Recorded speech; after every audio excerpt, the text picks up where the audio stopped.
This podcast is sponsored by nobody. Hey dudes, welcome to Splat from the Past, the LA 80s themed horror sci-fi show where things can get totally radical. Now today, I will be welcoming the very beautiful and talented Jere Rae Mansfield. Jere was in a 1982 underrated cult classic horror film that her husband Scott Mansfield directed and wrote called Deadly Games, celebrating its 40th anniversary. It's such an underrated great movie with a great cast. It's got everybody: Steve Railsback, Colleen Camp, Dick Butkus, a lot of good actors, and we're going to talk about that today. She was also a familiar face on TV back in the late 70s with Eight is Enough and Chips, Starsky and Hutch, um, Vegas, shows like that. And she's been mostly producing for her husband's production company since, they did an anthology movie called Imps with a couple other guests of mine. PJ Souls, Barry Pearl, McGill Nunez, Ron Sloan was also involved in that movie. It's going to be a great talk today. Jere claims to be shy, but I saw an interview she did a few months ago, and she seemed very confident in it. So I'm sure she's just modest, but it's going to be a great conversation today. So yeah, here is my interview with Jere Rae Mansfield. Well, good morning. Hey Jere, welcome to the show. How are you today? I am lovely today. It's a beautiful sunshiny day here in Southern California, the kind that we're used to, 72 and always sunny. Oh, I wish I could say that. It's very cloudy over here in Redding. Oh. Well, I win for today then. I get you and I get the sunshine. Oh, thank you. Yes, we go hand in hand. This is such a great honor. Thank you for taking the time today. Oh, it's my pleasure. I always love talking about the films, Yes, awesome. So, going back in time, did you gravitate toward acting early on in your childhood? No, I did not. I was very, very shy as a child. I went to 13 different schools before high school. No, maybe including high school, so before college. And I never really had many friends, and so I was very shy. And unfortunately, my husband was was a Vietnam victim, so to speak. Uh-huh. And I had two children I had to feed. And a friend of mine from Los Angeles came down to visit me. I was in San Diego because I had just finished my education at UCSD, which did not include acting, by the way. Yeah. And he said, you could make a lot of money in commercials. And I think he said it by accident because I'm ambidextrous. Yeah. He thought that was just the most fascinating thing in the world. And my parents lived in Buena Park at the time, and I said, well, I don't know, give it a try. And I packed up and moved up and walked in and got an agent on the first day, which was very nice. And she sent me out the next day, and I didn't have a headshot or anything, which was kind of embarrassing. And I got the first two commercials that I went out for. Wow. So if I may backtrack, you're a Hillsborough girl. And you went to Burlingame High School. I did indeed, and I have, as shy as I was, starting a couple reunions ago, I've been on the chair committee for our reunion committees, and don't tell anybody, but we just celebrated our 50th high school anniversary. Nice.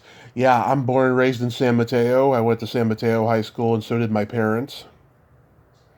And so you get to see that beautiful new rec center they built. I did no, because we left San Mateo in 2017. So we didn't we haven't we went down to visit in 2019, and all this construction and all this stuff was going on, and we didn't see a whole lot. It was just a completely different town when we left. I mean, it was getting that way when we left anyways, but yeah, we haven't seen the new rec center yet. But yeah, I mean, and um, did you see our school beat Burlingame when you were there? No, I actually was traveling that day and barely made it in time for the reunion. So, So it was, we had a family illness, and I had to travel, and came in on, I can't remember, I may have come in on the red eye, and just, took a 2-hour nap and went straight to work on getting the reunion ready. And I think I left at 10:30, and everyone was saying, what happened? Well, no, I mean, when you were in high school, did you see San Mateo beat Burlingame? Oh, absolutely. Absolutely. Yeah, those were great games, Yeah. To do those great games. One of my dearest friends, Duncan Johnson, who now lives in Texas, unfortunately, was on the football team. Several of the guys, actually, that I stayed in touch with over the years were on our football team. So I didn't know them that well because, as I said, I was so shy, but I would go when I could. Being supporting myself, I would... I lived with my sister in high school and had to support myself. So a lot of Friday nights I was working, unfortunately, Yeah, I know. My grandmother wouldn't let my mom go to the Little Big Game because it was on Thanksgiving back then. Mm-hmm. Yeah, we didn't get to beat Burlingame when I played football at San Mateo High. I graduated 2001, and we almost did my senior year. We had like a 21-21 tie at the end of the fourth quarter, and Burlingame broke it by punting, and it was 24-21, and we were pretty devastated about that. But I did get to see San Mateo beat Burlingame back in God. I don't know. It was not that long ago, and I was pretty happy. I never thought I was going to see it. I went through a period where I didn't go to any of the Little Big Games because I thought I was bad luck. All those wonderful football superstitions, right? Absolutely, yeah. So, what was your original trajectory before you fell into acting? I literally went to work to try and make a living. That's a substantial living for my children. I had no husband because he had passed away, and I had to feed my children.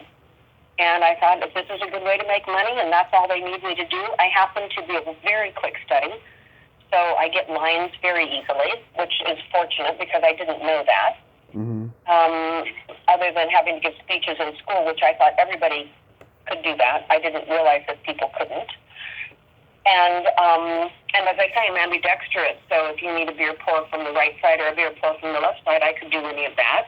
And then one thing led to another, and TV shows called, and I auditioned, and Aaron Spelling was a nice man, Duke Vincent, and they were very, very nice to put me in a show, at least one show, at least once a year, which was very nice. And sometimes they'd say, could you color your hair because you were just on screen and died, and we need you to die next week. I must have been a very good dead body, I don't know, but I missed out on the Charlie's Angels run 3 times and just sent myself to Santa Barbara to recuperate for a year because I was so devastated. Yeah. When you got those commercials, though, what were you endorsing? Oh, well, I had the great thing to get when I was in the business, which is very different than it is today, which is why I'm not in the business that much anymore, is if you could get a national car commercial, you could plan on a certain amount of money every year, which was great. And for some reason, Ford fell in love with me for a while at J. Walter Thompson. And I got a lot of work. Every single year for many years, I would have at least one national car commercial, and you can only have one running at a time. That's the downside. But they're Class A commercials, which means they run, coast to coast, prime hours, and you just make very nice money, or you did in those days. And then if you could catch other campaigns, we didn't have spokesmodels when I was working. So, but it's until Squire Friedel was probably the first really big spokesperson, and he did those Toyota commercials where you jump in the air. Do you know Squire? I probably saw him on YouTube. Yeah, well, he lives. I think he lives in Ojai, and he's always collected antique cars. So I guess he has a huge collection of that. He'd be a really great guy for you to interview. You would love him. Oh, he's still alive. He wrote a book called something on acting. Anyhow, Squire Friedel, I remember the first time I met him, I spent the day in bed with him. Nice. Nice, right? Yeah. And I was, as I say, very shy. So I was in a nightgown, because it's television and print. It was a television and print ad for, I somehow think it was Serta mattresses, because I remember buying one, and when they delivered it at home, the guys put it up in the bedroom, and I started cracking up because my picture was on the mattress. And a little tag at the bottom, and I thought, I am never going to be able to sleep in this bed. This is just ridiculous. But anyhow, Squire and I spent the day in bed together, and fell in love with each other as friends, and did many commercials together after that. And just the nicest guy in the world. So, but we did, like I was saying, we didn't have spokesmodels. So if you could get a national campaign, that was a really big deal. Just to get a national campaign. And and I was very fortunate. I got many of them. I got one of my most famous ones is Seago. I was the Play-Doh lady, so I was a hit in the Malibu, because every time I walked out of like the kids' shoe store or the store, some little kid would point at me and be tugging on their mommy and saying, "Mommy, it's the Play-Doh lady." And they'd just practically be in tears with excitement, and it was so fulfilling. Nice. To be the Play-Doh lady and know that I made their day somehow. It was so sweet. Yeah, that is. So that was good. There were some lean years, when the scribes of the Writers Guild would go on strike, or the Directors Guild would go on strike, because it would just kill commercials. And I wouldn't work non-union. So I learned to, I had a producer that I had done some commercials with toys. And he called me and he said, "You're so really good with the kids," which is probably reasonable, because I had a degree and I was going to be a clinical child psychologist, so that's what my degree was in, so I should have been good with kids. Yeah, but... Anyhow, he said, "Would you, you're not working, but I can hire you on the production side. Would you come and wrangle kids for me for this toy shoot? Because there was a company in those days called Tomy, T-O-M-Y Toys. And they were, I think they were Japanese, and they were doing just a lot of stuff. And he would, whenever there was a strike, he would call me to come in and wrangle kids for him. And he helped me all those years. His name was Ross McCants. And he had his own production company, and he was a nice Ross McCants and Associates, and he was the nicest man. He is the nicest man still. We're in touch all the time. Well, you did. And that got me through the lean years. Nice. Yeah, well, at least you did make the kids happy with the Play-Doh commercials. I did. It was fun. And then my kids got older, as fortunately they do sometimes, and they became teenagers in Malibu, and I thought I had been traveling a lot. I got a couple campaigns overseas where I'd have to be in Japan for 10 days or Germany for a week, or, things like that. Right. And I felt I may not have a tight enough rein on my kids. So I said I wouldn't travel anymore. And that put a big dent in what I could do. If I traveled, I would go 1 or 2 days, but I wouldn't go away for a campaign anymore. So that was kind of harsh. So the first... But then TV happened, and fortunately they called... It was easy for me to fly to Vegas and do Vegas for a day, and I could fly home the same night. The first credit on your IMDb is 8 is Enough. 8 is Enough. That was such a fun show. Everyone was so nice. Yeah. They were just so very, very nice. Yeah, I was producing somewhere at a local theater out in Thousand Oaks. They have a nice theater out in Thousand Oaks, and I was producing something. Was I directing? Well, I was directing something. And I can't remember, but one of the cast members had a family member in the play that I was directing, and remembered me. Came over and said, "Didn't you do 8 is Enough?" And I said, "God, nobody remembers that." And they said, "Well, I do, because I was so-and-so." And, here it was 20 years later or something, so it was really cute. Yeah. Oh, there's some great guest stars in it. Beth Howland from Alice was in that episode. Yeah. Bob Miner, great stuntman who I interviewed. John Fury. Oh, I met him. Oh, John. Yeah, I met him in 2019 at a horror convention, and I paint my toenails, right? So we take a picture after he signed my poster, And as I'm walking away, I turn around and I see him looking down at my feet like, what the fuck? Well, one would not expect that. Yeah. It was pretty funny. His face was priceless. That would be funny. Yes, indeed. Yeah. Then you did an episode of Chips. How was that experience? No, I didn't do an episode of Chips. I was the first female cop the first season. Oh, okay. They're just, everyone yells at me to update my IMDb page. Yeah. Truly, until I don't know, at some point in time when I was at a film festival, maybe 10 years ago, they didn't have a photograph for my badge. My assistant didn't send a photograph, or did send a photograph and they didn't get it. Mm-hmm. And the two little girls that are checking you in at the VIP place, they said, well, we'll just grab one off the internet. And I said, oh, you won't find one of me on the internet. Mm-hmm. And they both looked at each other and chuckled. And then they're discussing, and I'm on the opposite side of the counter, of course. And they're discussing and doing this and that. And I said, wait a minute, what are you looking at? Mm-hmm. And they said, well, we just Googled your photographs. I said, I don't even know what you mean. So I came around the counter, mm-hmm. and I took my seat, and so I came around the counter, and there's a full, huge screen of nothing but photographs of me. Uh-huh. And I was breathless in horror. Uh-huh. Because I thought, who would have all this information on me? That's terrifying. Mm-hmm. And they laughed. They thought it was just hysterical, and they picked a picture and printed it out and whatnot. But that shows you how much attention I paid to a career. Yeah. Because I never saw my IMDb page until someone said, you've died on every Aaron Spelling show ever made. Mm-hmm. And I said, that's so funny because that's a joke I kind of tell. And, between me and Duke Benson and whatnot. And they said, well, it's on your IMDb page. And I said, why would I have an IMDb page? Mm-hmm.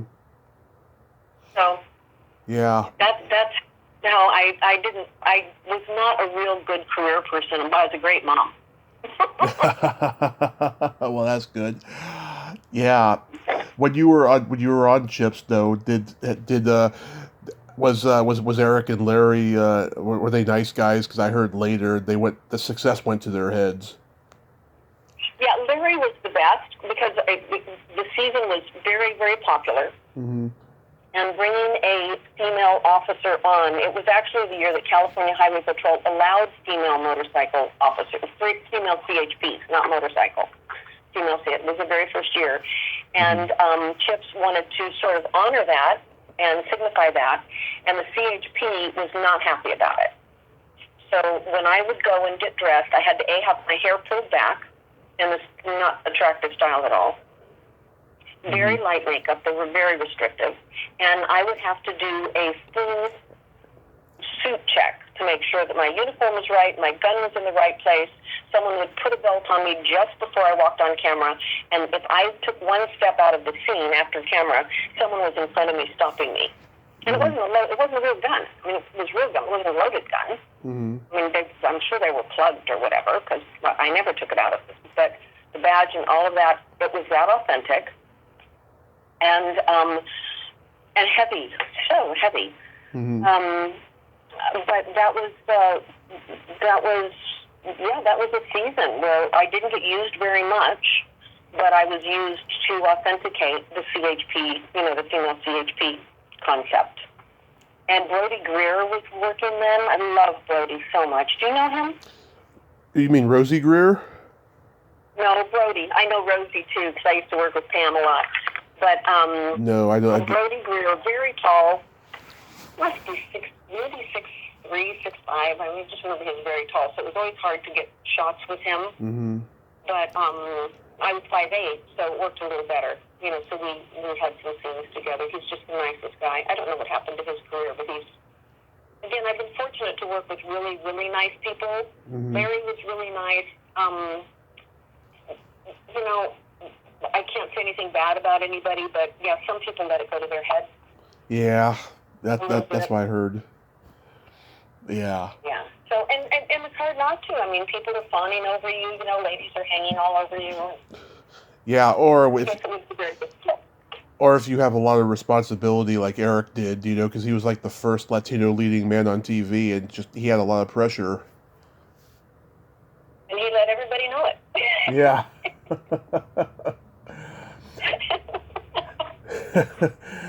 Next, you do Starsky and Hutch. Oh, the Starsky Boys, we had so much fun on Starsky. Mm-hmm. I did 2 or 3 of those. I can't remember, and we had so much fun. I have a great little story. Would you like to hear it? Of course. Okay, we did, which I had forgotten about. So thank you for mentioning it. We did something with witches. And we're all. As a matter of fact, I have this little, what I call my little Canada fan club. They're so sweet, these girls in Canada. They're just adorable little girls. They're always sending me pictures and clips and things. And again, I'm always saying, where did you find this? Because I don't know how they get these things. And they're the ones actually that put a company in touch with me regarding Deadly Games, film Deadly Games, after it was out. Anyhow, so we do the scene for witches, and we're doing the wardrobe check and everything, and they said, okay, now, it's night. It's 11 o'clock at night. We're shooting, somewhere in the park. It was supposed to be a campground area, but it was either out here in Malibu Lake or it was in a park somewhere. I can't remember. And it was cold. It was winter. It was very cold. And they had these long, black, woolen robes for us to be in because it's supposed to be a cult. They had hoods, as I recall, and then a really cute girl who went away and just didn't work anymore, named Deborah Zahn, who was with me, blonde girl, very, very, very sweet. And and I already knew the boys, so I was a little more comfortable than she was. She was very uncomfortable. And they said in wardrobe, and I can't remember if the producer came in or somebody came in and said, now, you have to be completely naked under these robes. You have to be completely naked because, it's the cult thing. And she nods, and I smile and nod. And then we go to get dressed, and I've got, silk-long underwear and booties and all sorts of stuff on under my robe. Yeah. And we're out in the forest, and she's like, how come you're not freezing? I am so cold. I am so freezing. How come you not be shivering? And I looked at her and I said, oh, Deborah, you didn't think they were serious, right? And she did. She didn't have a piece of anything on underneath that robe. And the robe stayed on all night. They didn't come off. We didn't do anything in them. We just walked in them. Oh, poor little thing. Yeah. So the pranks in films and commercials and things like that, not so much commercials, but mostly films, not even so much TV unless you're on a series, are rampant. And it makes it, keeps the mood light in an area because there is a lot of pressure when you're making a film or a television show, and a lot of pressure on time. The crew is working so hard. I mean, it's especially if you're doing a winter shoot, everything's a little bit more difficult, I think. That's what I've been told. How about the Hardy Boys, Nancy Drew? We're friends for years and years and years. How about the Hardy Boys, Nancy Drew mysteries? That was a strange thing for me to do because I never auditioned for that. And they called me just called me in, and I believe that was at Disney when they called me in, and then they did a hair and photo test and stuff like that, which was great. But I was working on something else over at MGM, and so I had to keep coming back and forth across from MGM to Universal or to Disney over the hill. For a few days of that, but that was I didn't work with the boys, so it was just one of those TV shows that I forget I ever did because I didn't get a chance to bond with anybody, and it was a really big production for some reason. There were a lot of people around, a lot of moving pieces. Did you do a voice for Ralph Bakshi's The Lord of the Rings? I did, and I didn't do a voice. We actually filmed everything in rotoscope. Oh, okay. And right now, I am looking at the cell of me as the Elf Princess Galadriel, which his daughter sent to me. Maybe, when did she send it to me? She sent it to me for a big birthday. So it must have been maybe for my 40th birthday or something. and she was going through the things when he passed on. So whenever that was, and she sent them to me with the two cells. One is actually a cell of me in character, rotoscoped, which is how they used to do before the animation that they do now. Right. Which is they would take film and then they would hand draw every frame. Uh-huh. It was pretty interesting. So I think the character looks nothing like me, actually, in the film. Mm-hmm. But she put an actual photograph of the shooting with it side by side, and it's really cool. I've talked to a few people. I'm sure great about that. Yeah, I've talked to a few people who did rotoscope characters in it. Felix Silla, who passed away not too long ago, he was Cousin Id on the Addams Family, and Sharon from the Mouseketeers, and yeah, I mean, Ralph Bakshi is a genius, and he would get actors to be rotoscope characters in his movies, and sometimes they would do the voices. In this case, it was a lot of English actors doing the voices. Yeah, I was told that they released that. I don't know that I have a copy of that, but I'm told that they released it with both voices. Once with somewhere with my voice, for TV and whatnot, and then for international, it was replaced. And the lady's name may be Jere, actually. I think someone told me that. It's also replaced with an English voice. So I think it's which version you happen to see. Right. If they do things like that for international sometimes. This movie probably holds the record for the longest animated film of all time, 2 hours and 13 minutes, because they're usually 75, 80 minutes long, but this holds the record. It's like an epic cartoon, It is, and it was really fun. I've been so fortunate to work with such nice people, because he was just nice. He took me through the process so that I would understand what the rotoscoping did. And I saw those people, those hard workers, those artists, those painters working, and how the process was done, and the overlays, and he wanted me to be educated in what was actually going to happen before we shot. And I was very grateful for that, because he didn't have to do that. Mm-hmm. So you did do a Charlie's Angels, right? I did several Charlie's Angels. Okay. 3 or 4. No, maybe I did 2 or 3 Charlie's Angels. 2 or 3, yeah, because they would I know. They wanted me, they were very nice to me, as I said, this phone company was very, very nice to me. And I did the Charlie's Angels, and I did, I think I did 2 Charlie's Angels. One where I get kidnapped, and one where I put a snake in a mailbox or something like that. I don't know, I've never watched them again. It's when someone opens it, I put a snake in the mailbox, or it's in my backpack and I put it in a mailbox or something. I tried to kill somebody, I guess. I don't remember it that well. But they kept calling me back. Every time an angel, needed to be replaced, I would be one of the last 2 people sitting in the room. And then, something would happen. And the third time that happened, I said, I'm never working again. And I literally picked up my children, rented a house in Santa Barbara, and lived up there for a year. Yeah.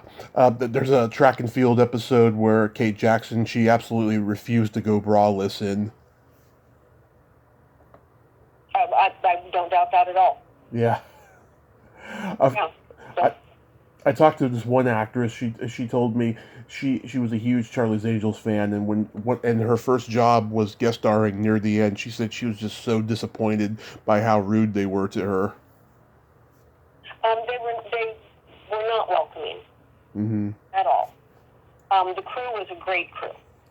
The ladies were not welcoming at all. They were, Kate is very businesslike anyhow. She's extremely businesslike. Sarah and I had our nails done at the same salon, and so we would laugh and kid and hang out, but not hang out on the set, but in the nail salon. I was there one day when she got hit by a car accidentally. It was moving slowly and it was on a track or something. And everybody freaked out because she broke a nail. And they put her in a car and sent her to the salon and had the nail repaired and took her back to the set. And she sat there and she said, "This is the stupidest waste of time I've ever spent in my life." Ugh. That's And awful. she was sweet like that in the beginning, anyhow. Or maybe it was just because I had a personal relationship with her.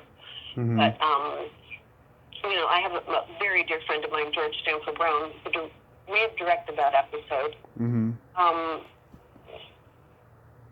He worked with the girls, and he had a special relationship with Kate Jackson, anyhow, from their prior work together. Mm-hmm. But he thought they were the best. So The Rookies, yeah, that was the Aaron Spelling show they were on before that. right. And he never said a negative word about them ever. Loved Kate, and thought they were just the best. Matter of fact, I think he used to give these fabulous holiday parties, and Kate would always be there. Mm-hmm. How about the White Shadow? Oh my goodness, I forgot I did that. Yeah, Ken Howard. Again, Ken Howard, he's really a big man. Yeah. And with a huge heart. Really, really had a huge heart. He was very nice to me, very kind. Again, can't say anything but wonderful things about them. They were great to work with. You never felt under pressure on that set. Mm-hmm. You never felt under pressure at all, which was nice. And I liked that. I remember there were, jokes and joviality, and yeah. Yeah. How about the 3 episodes you did of Vegas? Vegas was great. Like I said, Aaron Spelling would call and they'd say, "Can you be in Vegas tomorrow?" And I go, "Yeah." And my agent said, "Sure she can." It was always, "Sure she can," right? Didn't matter what I was doing. "Sure she can." So, or they give me 3 days notice sometimes or whatever, and I'd fly up and do a Vegas and fly back. It was fun, and they were a fun crew. Also, they paid a great per diem. Yeah. Amazingly great per diem.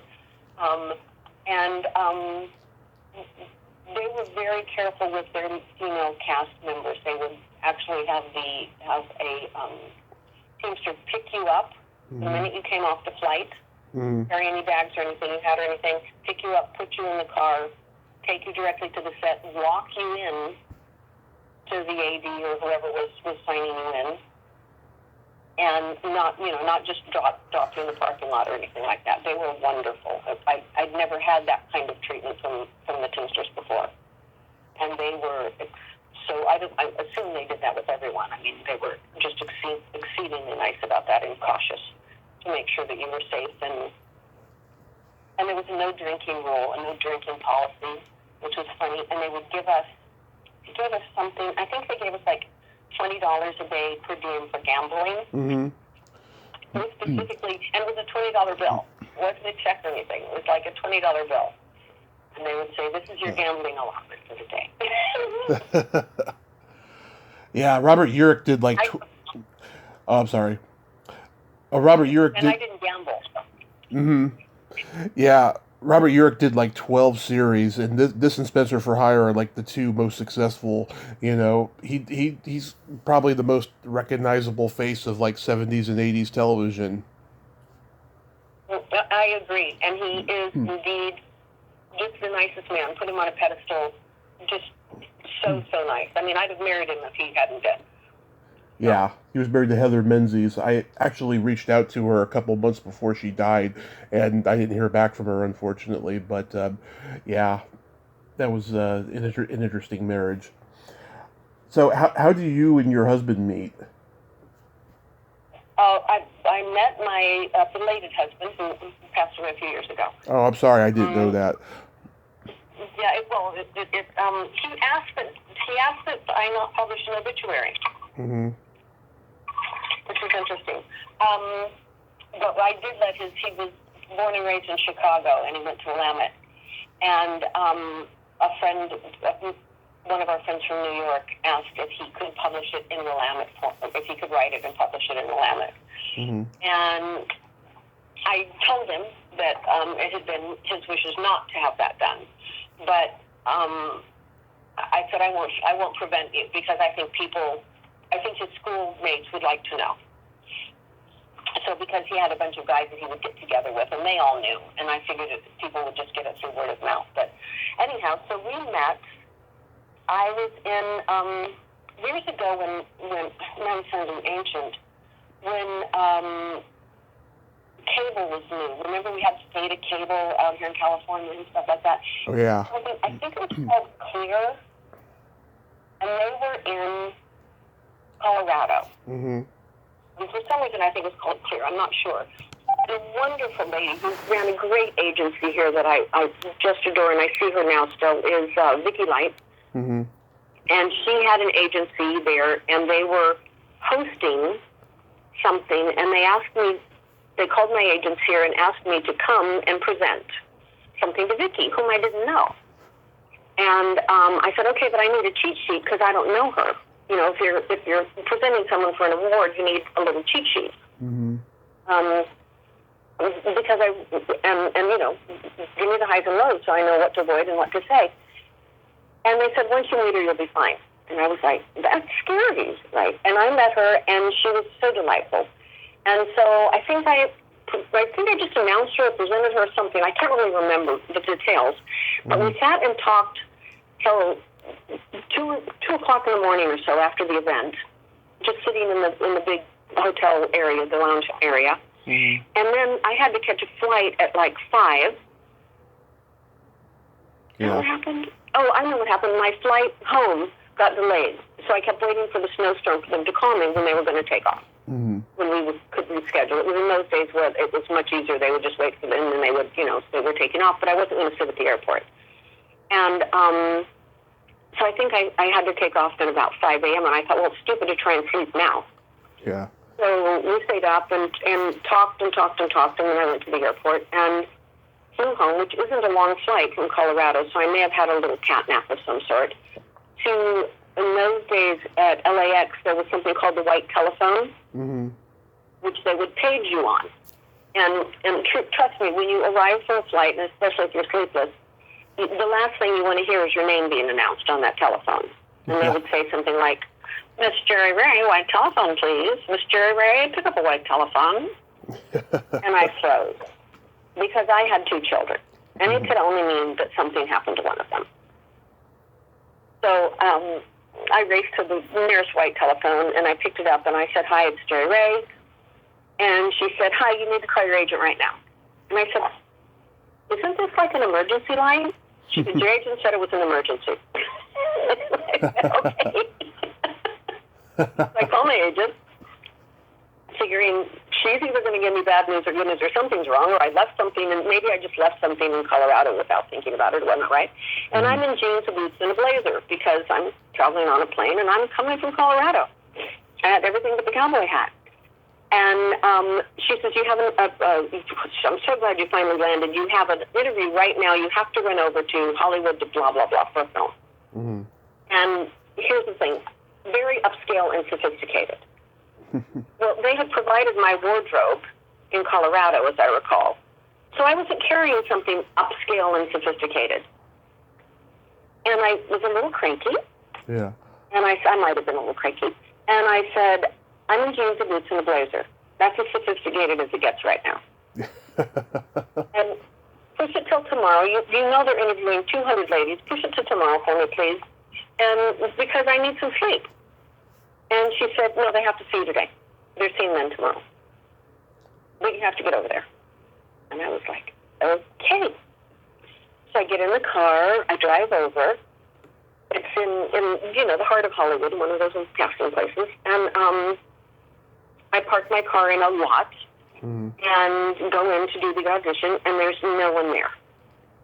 And I freak out that I'm now at the wrong address or something, whatever.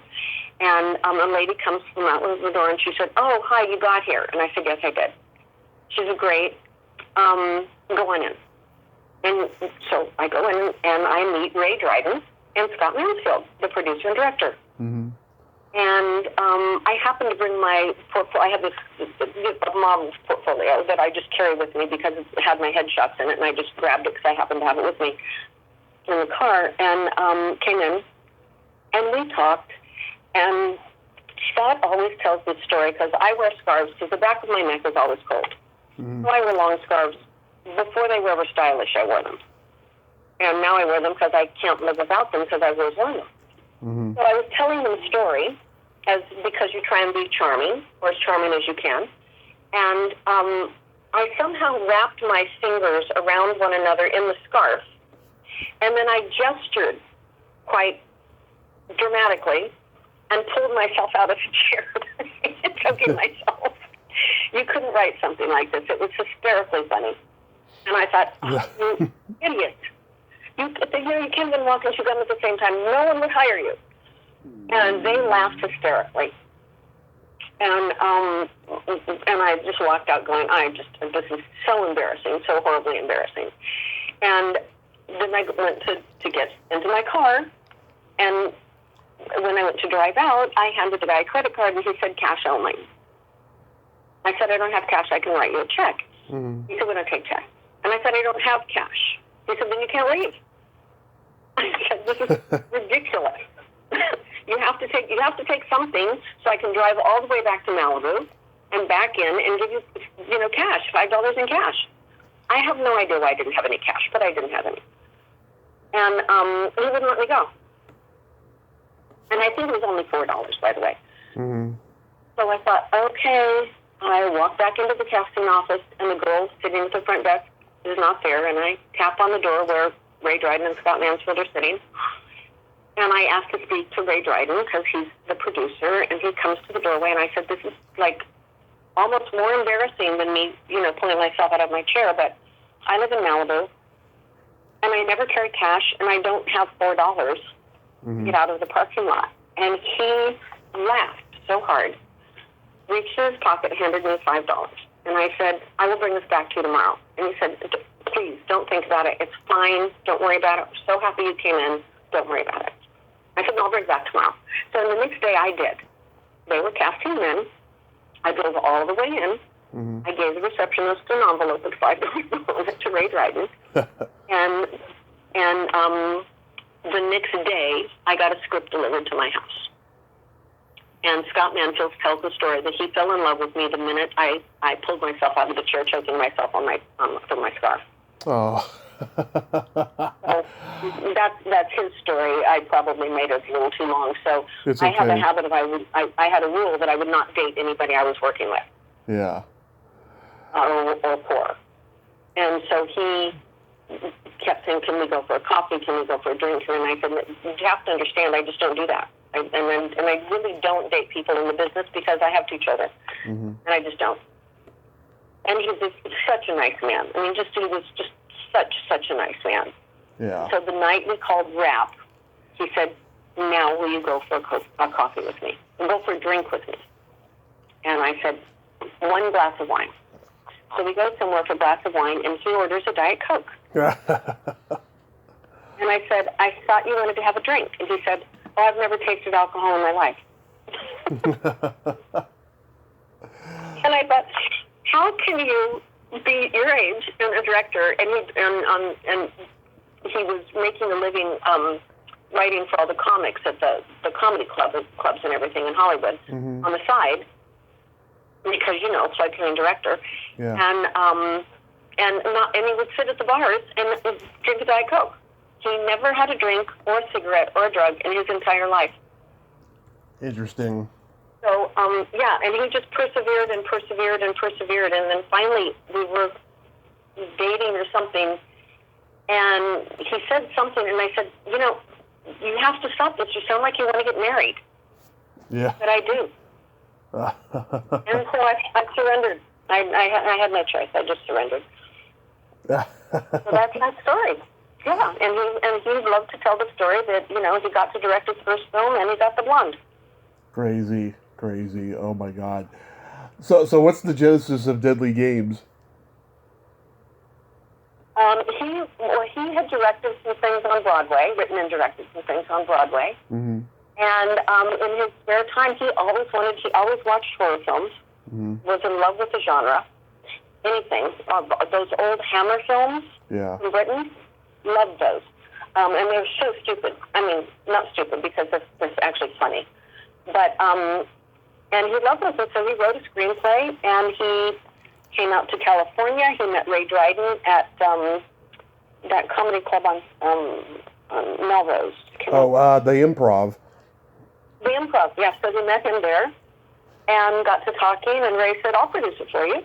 Because Ray, I guess, had produced things before. Mm-hmm. And Ray called somebody in Wichita who wanted to be in the film business because he just made a lot of money. And he bankrolled the film, and the film was made. And it's like a dream come true that, your first film, you're out here 6 months or so, something like that, and he got his film made. So I've always liked the artwork. I think the artwork is fabulous. It was done by B.D. Fox and Friends, Brian Fox. And I thought it was exceptional artwork. They did a lot of really good artwork in those days. Really, really good campaign art. Yeah, this was right in the height of the slasher film craze that really took off with Halloween in 1978. The seeds had been planted with Texas Chainsaw Massacre, but Halloween is what really took off the horror slasher genre with so many low-budget slasher movies that were being made. Some union, some non-union. It was a real market at that time. Right. This was an all-union film. They were very careful about that. It was very good. Mm-hmm. It wasn't slashery enough. Yeah. Which is why it didn't do as well, because it wasn't bloody enough. Mm-hmm. And then the first version of the film was more bloody, and you suspected me as the murderer. Which the original script has everyone suspecting me as the murderer. Yeah. Which is cool, because she's jealous of all these women because her husband's sleeping with them. Mm-hmm. And it was much darker in that regard. But somehow when Manson took it over for distribution, which Scott had no control over because he wasn't the money person, they edited it differently.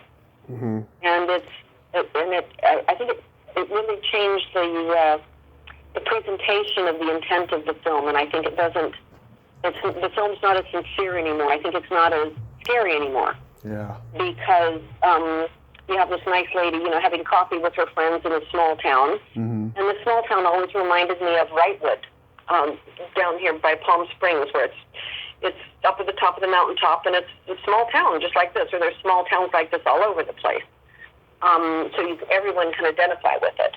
And it would just be horrible to think that one of your girlfriends gets murdered in the first place, and even more horrible to think that it might be one of you. Yeah. Sitting around the coffee table, Right. Yeah. So I remember loving the opening, because the opening is a lady comes home in her car, and she's closing the garage door, and she hears the phone ring, and she raises up, and Miss Joanne Harris, who's this tiny little petite cute thing anyhow, and she's racing up the stairs to grab the phone in the complete dark, stumbling over trying to grab the phone. Yeah. And I said, and I went to him and I said, no one would do that, I said, women wouldn't do that. And he goes, sure they would. I said, no, we're not stupid. We wouldn't do that. The first day of shooting, I go home. It's dark. I think my kids were with my mom on something, on some sort of break or weekend or something. I have a townhouse in Malibu. I go in the garage. I close the garage door. I unlock the door to go to my house. I have the phone ringing. I go racing upstairs, clambering upstairs with my hands full of my day bag and everything. Practically trip over myself, grabbed the phone, and I went, oh my God, he's right. We do this. Yeah.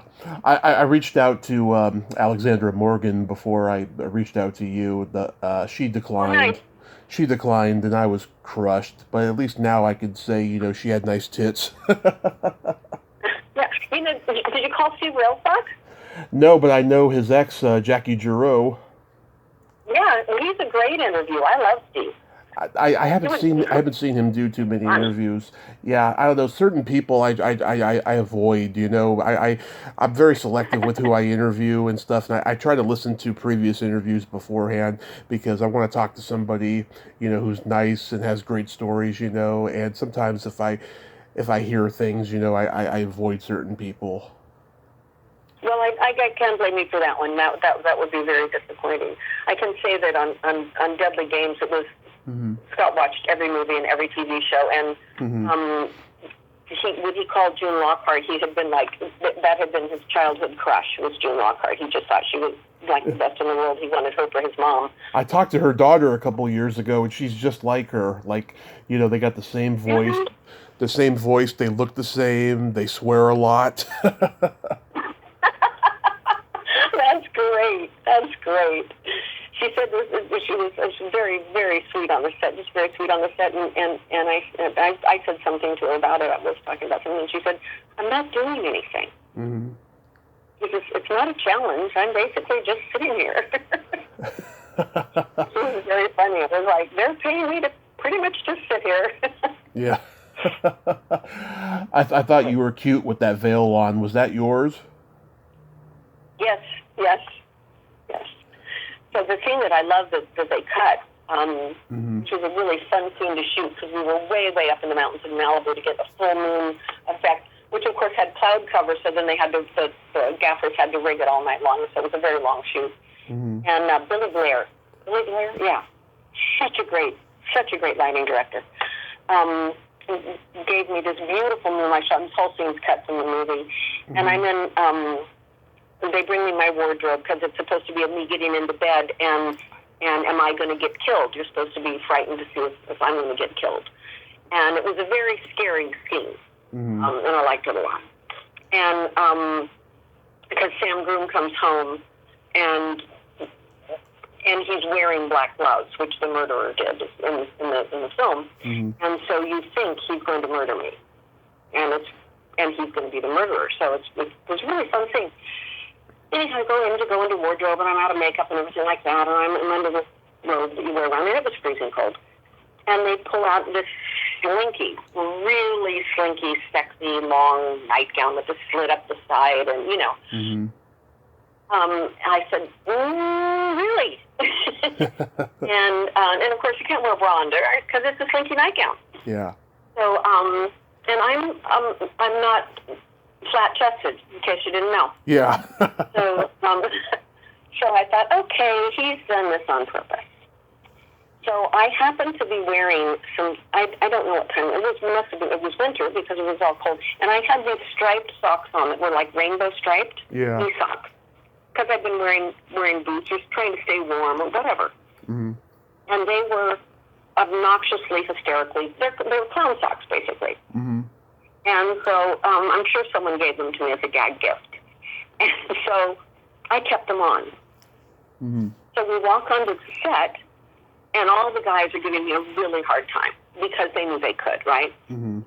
And they're like, whoa, because I'm supposed to be this socialite, stuck-up lady, and here I am in this really sexy nightgown, and they're making fun of me and everything like that. So that's direct, and he's not really paying attention because he's paying attention to the scene. And he said, so you walk in and you do this and you get into bed and you throw the cover, fold back the covers like you would, and you get into bed and then you bring your feet up and tuck them in.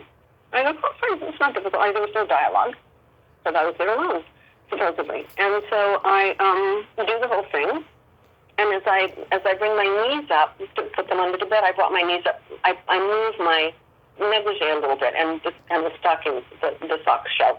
Mm-hmm. Everybody burst out laughing. So I had to take the pressure off the nightgown scene, and that's how I did it. Wow. Oh, and then nobody, yeah. But of course I took them off for the real shoot. But, I missed that scene. How did you guys come to cast Dick Buttkiss? It was a very simple phone call. Again, Scott had always admired him as a football player, mm-hmm. loved him. It was a very simple call, and Dick hadn't worked much mm-hmm. in those days. And he said, that sounds like fun. And in that scrimmage game, Scott is one of the guys playing, and he had, like a couple other friends. It's Dick Buttkiss, and there's other. I think there's like 3 pro players in that scene. Yeah, I love how Buttkiss wants to have a menage a trois at that pool party because I used to be a member of the swinger community. So like whenever I see my old community represented on screen, it brings a smile to my face. Is that it? Yeah. That's nice. I got cast in that pool party scene because we were going to break for Christmas. Mm-hmm. And Scott decided that was too long of a time for him not to see me. And so at the last minute, I got written into that scene. And I said I wanted to take my kids skiing, and because I took them skiing every spring break, every winter break, and I told my agent, I'm taking my kids skiing. I'm not even in the scene. I have nothing to do. No, you have to be there. It's important to the plot. Mm-hmm. I figure, okay, well, because they think they're pointing me to be the killer, so it's important to the plot. So I go, I show up, do work, and it's the last night of shooting before hiatus for Christmas break. Mm-hmm. And everybody's cheering and shouting to one another, and Happy Christmas, whatever, as we leave. And what are you going to do, and what are you going to do? And I said, I'm getting up early. I'm taking my kids skiing. And from the way back, I hear, no, you're not. Mm-hmm. And I froze. And I said, was that for me? And he said, yeah, you're under contract. You can't do anything dangerous. And I thought I was going to cry because I'd always taken my kids skiing. I mean, from the time they could stand up on skis. And I said, you really can't mean that. And he said, yeah, what if you break a leg? I can't shoot the next scene. And he could see that I was going to cry. Oh. And he said, I'll make a deal with you. You only go on easy runs. You don't go no moguls, no top of the mountain, none of that. You go on easy runs only that you can take your kids on. If your kids can't ski it, you can't ski it. Mm-hmm. And he let me go. And so I barely skied because I was afraid I was going to break something. If I could interview anybody from this movie, it would be Colleen Camp. I've always been a Colleen Camp fan. She was coming off of Apocalypse Now at this time. Colleen is a hoot. That's the best I can say about her. Yeah. She's just a hoot all the time. And if you can nail her down, get her, because I've done a couple of these, mm-hmm. and I hear that she cancels at the last minute all the time. We did a DVD extra for the Blu-ray mm-hmm. of that Arrow put out on the film a year ago or 2 years ago. Right. And she was supposed to do it. And they said, last minute she just said no. And I hear she gets just busy and she just can't do them. Yeah, I know a couple podcasters that got her on their podcast, and I listened to it. Man, she delivered. She was awesome, and she was making them laugh and everything. And, they talked just under an hour about, God, all the great movies that she's been in. So, fingers crossed, maybe next year that'll be something that'll happen. But when did you become aware that this movie was becoming, a cult success? Well, like I say, I kind of stopped working because my kids became teenagers, and Scott mm-hmm. wanted to open a video company. Mm-hmm. He announced this one morning at breakfast. And I said, the only people that do video are kids companies and porno. And so the answer is, yeah, don't count me in on this. And he said, no, there's room for an independent, it's going to be something. And I thought, I'm not a big television watcher anyhow. And I said, go do whatever it is you're going to do. And I went off to work that day. I had to shoot. And we came home that evening with a personal loan, mm-hmm. not guaranteed by anything, because I said, don't be mortgaging my house or anything. Came home with a personal loan from City National Bank and 9 films that he had just signed, including Deadly Games. Mm-hmm. And I said, you can't start a video company with 9 films or 5 films or whatever it was. And he said, well, it's a start. And I thought, this is just going to be so horrible. And he started it, a company called Monterey Media Inc., and I designed a logo for him of the Monterey tree and whatnot. Mm-hmm. And he set off to do that because he needed something to do while he was writing his next great screenplay, which never got produced. Yeah. Actually did get produced, and Imps got produced. And he started acquiring films, and I said, well, if you're going to do this, I have this friend named Bruce Brown, mm-hmm. and he does, all the surfing films and motorcycle films and stuff like that. So maybe you should add, an action adventure category of something that people would want to watch over and over again, because he just happened to be doing, one of those things. Bruce Brown used to go and talk through the movies before they were actually narrated when I was a child. And then once they got narration and everything to go with them, he would go and sign autographs and whatnot. And he was doing one in Santa Monica, and I was going to take my son. And that's a great idea. So we talked to Bruce, and he said, sure, why not? Right? I don't even know what video is, so sure. And Bruce owned the rights to all of his films. And so then that started. And I kind of put that relationship together. And then I came home one day and stopped in. We had a big upstairs office that I didn't really use that much. And I heard him say I don't think the Grateful Dead, nobody knows who the Grateful Dead is. And I stopped and I went back to the office. And I'm waving my arms frantically, dancing in front of him. And I'm going, yes, yes, yes, yes. And he goes, could you hold, please? And he goes, what is the matter with you? I said, yes, the Grateful Dead. Does the Grateful Dead want to sign with you? He said, somebody's pitching with them. I don't even know who they are. I said, sign it right now. Just sign it. If you sign it, I will come to work for the company. And he did. And I got roped in. Yeah. And so we built a company of over 200 titles in rotation over the years, of only independent feature films, all of Bruce Brown stuff, all of the Grateful Dead stuff, everything the Grateful Dead ever put out. And I would fly back and forth to San Francisco and drive up to Bruce Brown's ranch. And that was just a really fun thing to do in those days because video was hot. And I could not have been more wrong. He had the pulse on that, and I was completely wrong about it. I was like, who's going to pay for those, and who's going to, Yeah. So I talked to 4 people from Imps, and I can't remember if we necessarily talked about the movie, but I've talked to Barry Pearl and PJ Souls and Miguel Nunez and Ron Sloan. What's the genesis of that movie? He always loved Kentucky Fried Movie. Yeah. Thought it was just. He used to say, "It's just like a one of a kind. It's perfect." And then he wrote Imps, and I said, "It's actually called the Immoral Minority Picture Show." And I said, "If you think it's a one-off, then you probably can't repeat it because that's what one-offs are." He said, "Yeah, but there's an audience for this. There's an audience for this." And I'm afraid that I was not as big a fan of it because I don't like that kind of humor that much. It's not. I like a more sophisticated kind of humor, more subtle humor.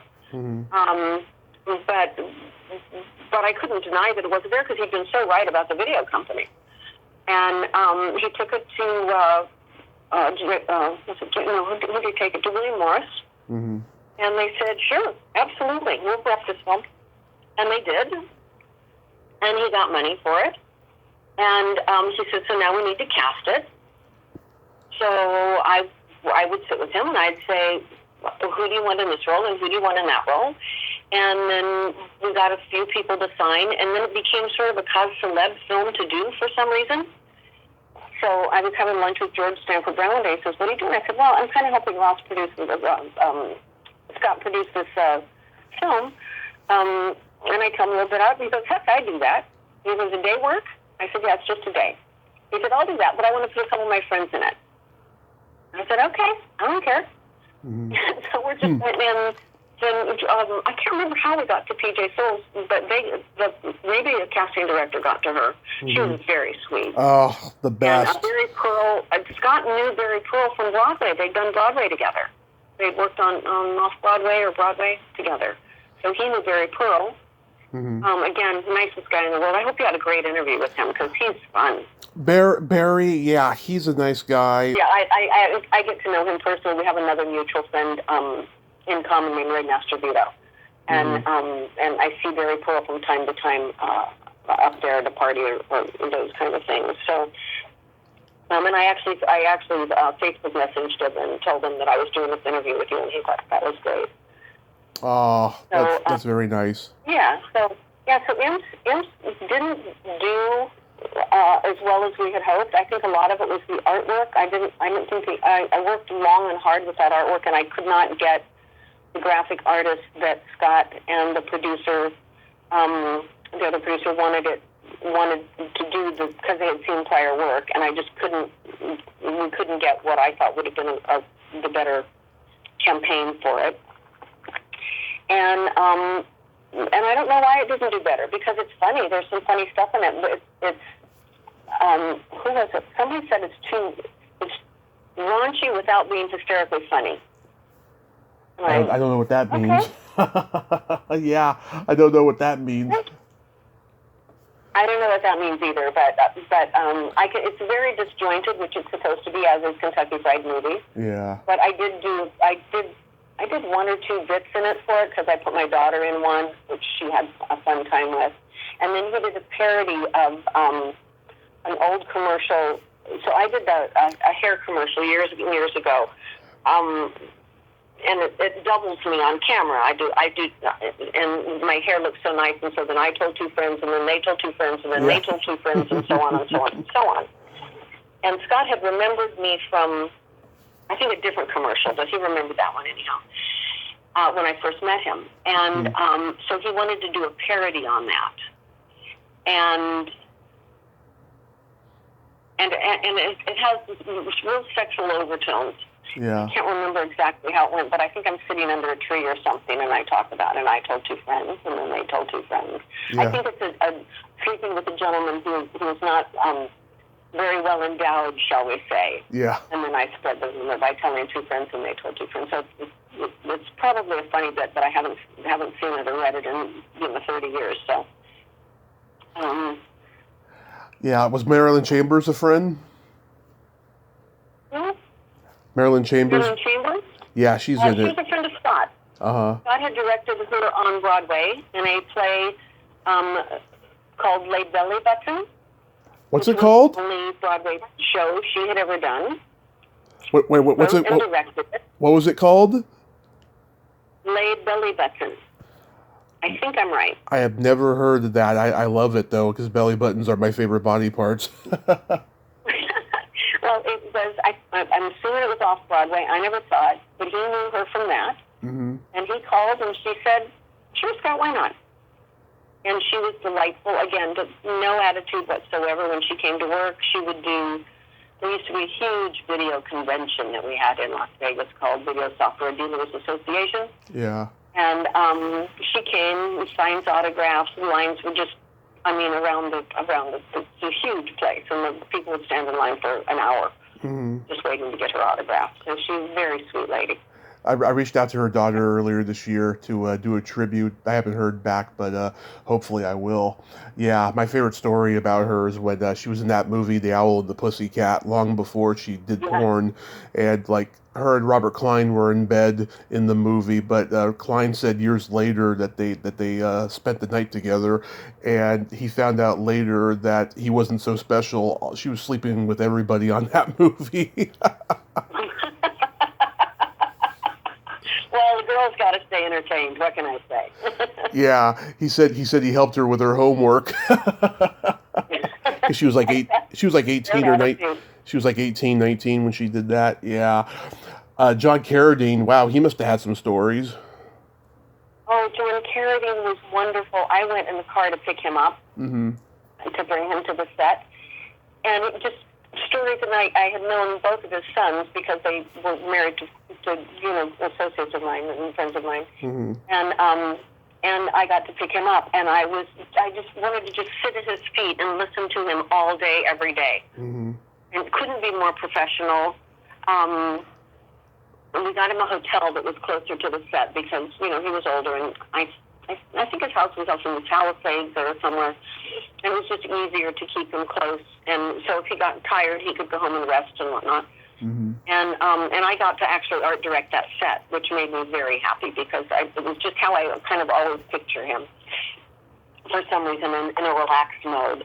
Yeah, I talked to... just so very nice. The whole crew, like when he would come out, the sea would part for him to walk through. He was just wonderful.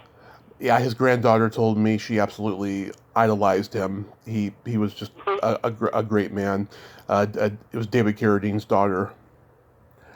Yes. So you mentioned Scott wrote comedy for the Improv? Yeah, the comedians would, a lot of it, they have their stand-up routines done. But then something will happen or something, and he would listen and say, he would kind of doctor things. Mm-hmm. And he had a very good friend named Danny Robinson, who I believe is still at APA, mm-hmm. probably the head of APA by now, which does the comedy, a lot of the comedians and whatnot. Mm-hmm. And he got to know a lot of the guys who have ultimately become very famous, and were fairly famous at the time, because they would try stuff out there. Mm-hmm. And he would drive in every night and sit with his Diet Coke, and they'd deliver stuff, and he'd sort of tell them what he felt the audience, what worked and what didn't work, because he was good at judging that. And he could, not that a comedian can't judge it on their own, but you're different when you're looking at the audience, which area of the audience and how long it takes to get the laugh, how many seconds it takes to get the laugh. Mm-hmm. And those kinds of things. And then something would happen in the news that day, and Scott would write something funny about it, and he would just hand it to somebody, and it would wind up in their act. Mm-hmm. So, and then they'd say, okay, I need a bit about, and so he would do that. And he had a great fun time doing it, and made a little money at it, and I wonder if he knew. In a comedy club I wonder if he knew Monica Parker. I really don't know. I wasn't a part of that part of his life. I know all the stories from spending a lot of time with Danny Robinson, because they became very close friends. And Danny Robinson taught my children to say fuck. Yeah, Monica. She wrote material for comedians and for Bud Friedman's opening monologue when he did an evening at the Improv and stuff. She particularly didn't like Bud, but she did that for a little while. So maybe they knew each other. Who knows? Who knows? I don't know that anybody really liked Bud, but I know that Bud was really loyal. Yeah. I know that, and everybody said he was a smart man and he was really loyal. So if you were in with Bud Friedman, you were in. Absolutely. So that's all I ever heard about him. And I don't know her. I never. If I ran across her, it was in a time when I wouldn't have paid attention. Most unfortunately, because I'm blonde. Yeah. Love it. So what do you got going on these days? These days, I'm pretty much. I sold the business a few years ago when Scott got ill, mm-hmm. and actually some guys on the East Coast took it over who kind of understood the catalog as it had been in that way, and everything had changed to streaming, and it just became a different kind of business, and I'd sort of exited myself from it for a while. Mm-hmm. I wanted to. I have two granddaughters that are incredible, isn't everybody's? They've grown up to be wonderful young ladies, and I realized in helping to raise them, because their parents worked and whatnot. Mm-hmm. And some of the people that had worked for me, one of them was grandmotherless, so I started mentoring kind of young ladies. Mm-hmm. And just sort of happenstance that I would do that. And then someone would call and say, my daughter's trying to get this done or that done, or trying to understand this or that, and, maybe you could help. And so I started doing this sort of mentoring. And then I realized that that's actually what I was doing, and that was, I had come full circle and put that college education to good use. And so we could talk and we could understand. And what people don't understand about the mentoring process is that you don't just help someone get through school and pick the right college and maybe find the right job or something, mm-hmm. but you help them with their, sometimes they need someone to talk to, and it can't be their mom or their dad, or they don't feel it can be their mom or their dad. And it's very nice to have someone who's not a clinical psychologist, so you don't feel inhibited by that, or you can just talk to where they can smooth things out for you a little bit. Mm-hmm. And I just there's an older lady, still a young lady, but not a girl, mm-hmm. who I'm hoping tomorrow will be hired by the Motion Picture Academy Museum. Nice. So, nice. Sorry? I said nice. That's awesome.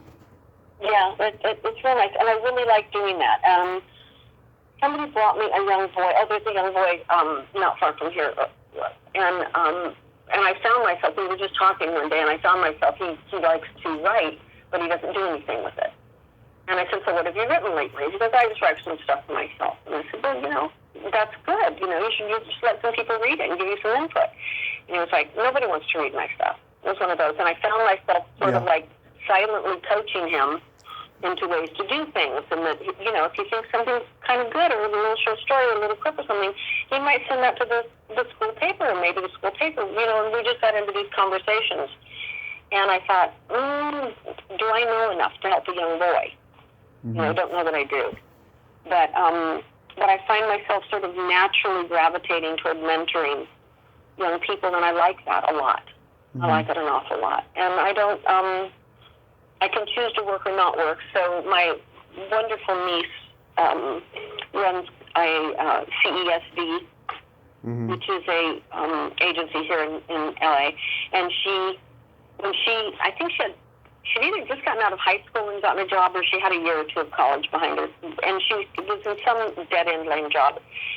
And I was with Mary Webb Davis, who got me my and I will be forever grateful to her. Mm-hmm. But I was with Cunningham. It was Bill Cunningham, who's like 93 today, or yesterday, or sometime recently. Yeah. And again, love him very much. And he was representing me for commercials. And Mm-hmm. I felt disjointed. And I was talking to him one day at lunch, and I said, I really need you to have a print department, because I feel like, I'm going back and forth and conflicts and this and that, and you guys don't talk to each other. And he said, well, great, start a print department. Mm-hmm. I said, okay. So I went into Mary Webb Davis, who had a sub-agent working for her, and I said, Charlene, you keep saying you're not happy here, so how would you like to go to work for Bill Cunningham? And her jaw dropped, and she said, let me grab my things. I put them together with a meeting, and then she said, I need an assistant, and I called my niece, Carol, and I said, hi, I've got you a job in Hollywood. You're going to have to commute, but you're going to really like it. And she went to work there 50 years ago, 47, something like that. Mm-hmm. 37 years ago. Must be something like that, or 37 or 47, 37 years ago, something like that. And it was her first real job out of high school, and Mm-hmm. she is now runs the joint, and has run it for the last 10 years, or maybe more. Love it. And Nice. she just called me and announced her retirement. So, and she called to announce her. She called me before she was giving notice, and she just said, I could have never done this job without your mentor, help, and your love, and I never even thought I did it. Oh. So that's kind of how I like to spend my time. And then every once in a while she'll call me and she'll say, so-and-so wants you as the mother or the grandmother or the whatever. Can you go shoot tomorrow or next week or whatever? And I go, sure, I'll go do that. And I'll do a print job for them. Oh. Because the money's nice, too. And it's always nice to be back on camera, Yeah. So, real quick, we gotta play my secret silly game. This is a series of silly slumber party questions. No win or lose. It's just pure fun. And how the game works is I ask you the question, you answer it, and then you ask me that exact same question and I answer it. And feel free to comment on the answers because they might be funny. Okay, now, wait a minute. If this is a slumber party game, does this mean we're sleeping together? No. It's slumber party. Oh, okay. No. Okay. Okay, Jere, are you ticklish? I am ticklish on the bottom of my feet only. Okay. Tommy, are you ticklish? Yes. If you tickle me without warning, though, I might hit you in the groin.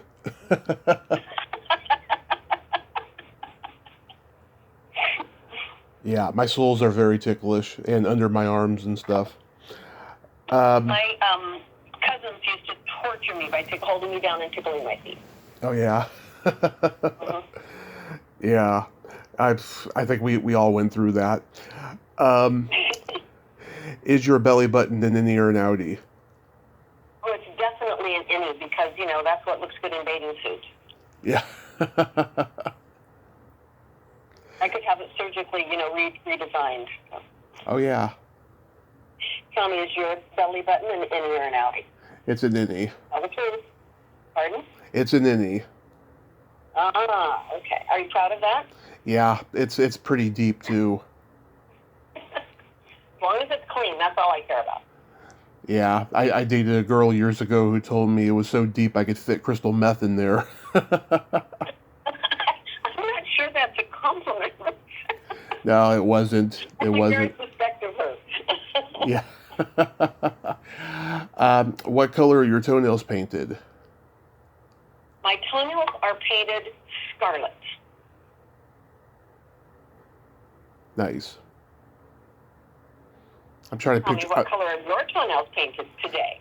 I was trying to picture scarlet, but then I remembered. Right now they're not painted, but last time they were. They were Easter egg blue-green. Why on earth did you pick blue-green? Which would probably be teal, right? Yes, I went to a Comic-Con. It was the first one I had been to in a year since the pandemic. This was October of last year, and I got a lot of compliments on it. It reminded them of, like, blue comic book ink colors. Oh, I'm actually looking at. I was the National Geographic woman one year, and I'm actually looking at a book that I have one of my computer monitors sitting up on, and it's exactly that color. Oh, nice. Yeah. What would you say is your best personality trait? My best personality trait. My sarcasm. You are pretty funny. Tell me, what's your best personality trait? Well, I'm a Gemini, so I have empathy and I also have no filter. You also are moody. What, how am I moody? All Geminis have these real high highs and these real low lows. Oh, yes, that is true. That is true. I don't know if I've displayed it I here. know that. I have a daughter that's a Gemini. Mm-hmm. Yeah, I don't know if I've displayed it here, but that is true. I do have that, and I also constantly have an evil twin on my shoulder. Yes, that does all of those little evil things, and you just kind of raise your eyebrows like it wasn't you. Exactly. Okay. And then my favorite question, is there a stinky smell that just makes you gag? Stinky smell that just makes me gag. I don't think I can think of one. I'm a mom, so it's really hard to, I've smelled some really horrible things in my life. I don't know that there is. No, is there a stinky smell that makes you gag? It's either farts or dirty feet. Dirty feet. Yeah, dirty feet would be, but, my kids were always beach kids, so I don't know that they ever really had dirty feet. Because I always had to get the sand out of them before they came in the house. Really? Well, I don't think they wouldn't smell that great after being at the beach all day in the sand, though. It has kind of a musky smell. Yeah, I don't know. They hosed off real well, so. Yeah. But I do have to say that I put. Here's a tip from Ronco Vegematic, Okay. who was a dear friend, by the way. Yeah. Sorry, he passed away. If you put dryer sheets in your shoes, Mm-hmm. you don't get stinky. Huh. That's Do you interesting. know that they make lavender scented dryer sheets? Yeah. Wow. I didn't know that. I am a fountain of useless information. Yeah. I am too, but mostly on pop culture. You win. You absolutely win, because I am not. Yeah. I know that you like sophisticated humor, but I'm a good dirty joke teller, and I always tell a couple of jokes at the end of the interview. You can, because it is impossible for me to remember and tell a joke. Okay. Okay, so since it's Christmas time, why did Frosty the Snowman have a smile on his face? Frosty the Snowman has a smile on his face. I have no idea. Why did Frosty the Snowman have a smile on his face? He saw the snowblower.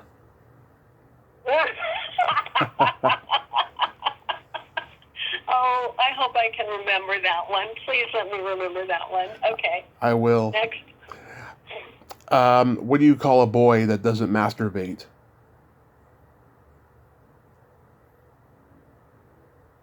A baby? A liar. Okay, that one I think I'm going to try and remember. I have a big holiday party tomorrow night, so I'm going to try and remember that one. Oh yeah, you should tell it at your holiday party. I'm sure the girl. Company. Yeah, I'm sure the girls will laugh at it. They will. They will.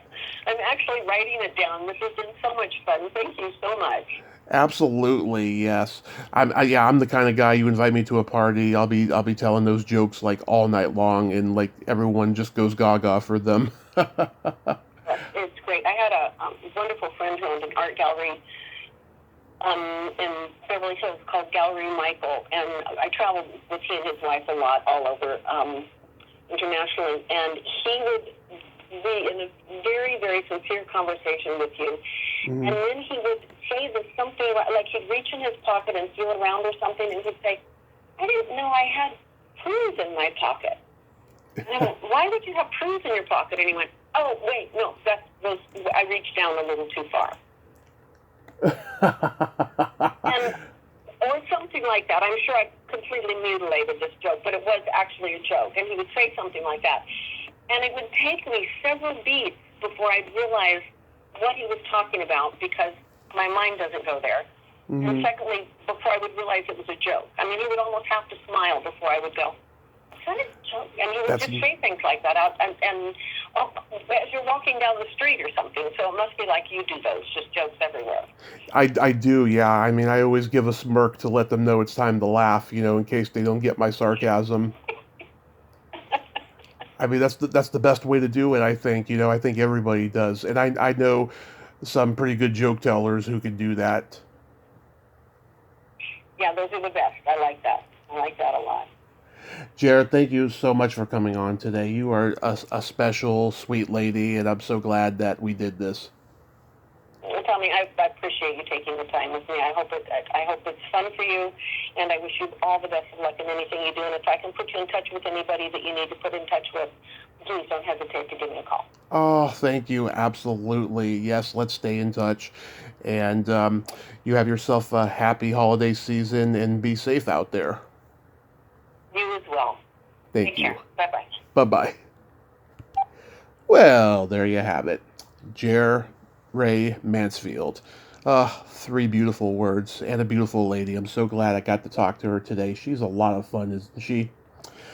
Well, until next time, this is Tommy Throwback Kovac saying there's no shame in living in the past, because the present sucks. Later, dudes.